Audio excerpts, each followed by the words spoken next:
Good morning. So I'm back at this house, out of towners, and it's just a cut as needed. So it's a little tall.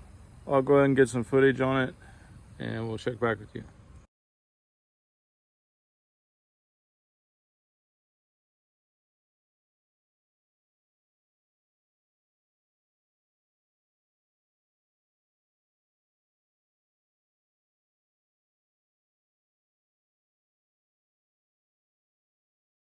Up. But one thing I have is I get, as I'm blowing off, I get the, where you see where you've missed the grass growing up in some of the cracks on the concrete. So tonight I want to try to modify my blower, because it's when you are blowing off that you always notice those, because they're covered with grass, and then you blow off the loose stuff and you find out there was some that were still attached.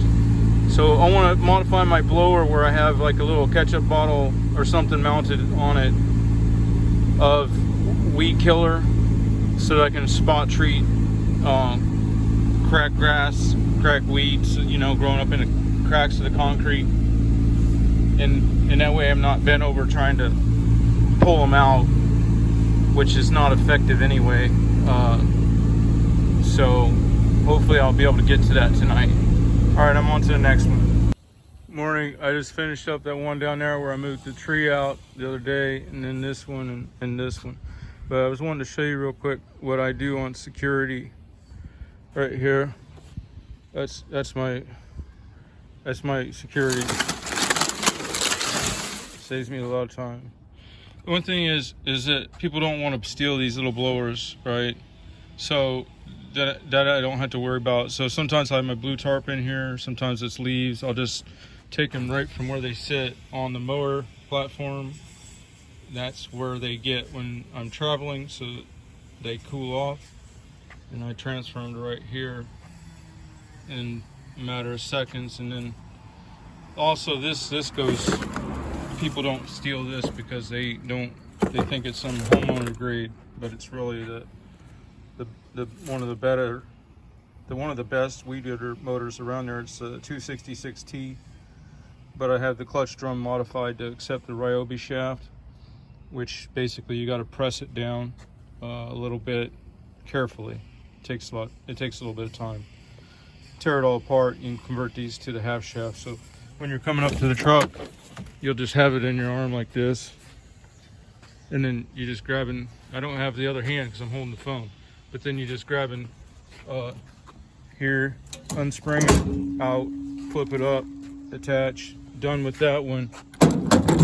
Set it back in there. On this one, Elastaband, slide it out, one hand, attach, done. Just on the Ryobi stuff, they're lighter, they're tin, but they're lighter because they're smaller. They're shorter and better for my size. So that's how I do it. It saves me a lot of time. I know that if I had to lock these things every time, then it would really be a time drain on me. But then when I go in the store, what happens is I just, everything I do is about seconds. I want to save seconds everywhere I go. So when I go in the store, I'll cable lock the mower to the truck, but the weed eater goes right there behind the seat, and the blower right there. And then usually I got my Echo 2511T chainsaw on the other side. Anyway, I don't know if that worked for everybody. That's the way I do it. I got down to this yard on the lake here. This big limb fell down. I got half of it in the truck already. I texted the property owner, and she's gonna pay me extra for cleaning it up. But still, it makes you have to change up your schedule, because this is gonna throw me off. All right, I'll catch you later. So I got a question.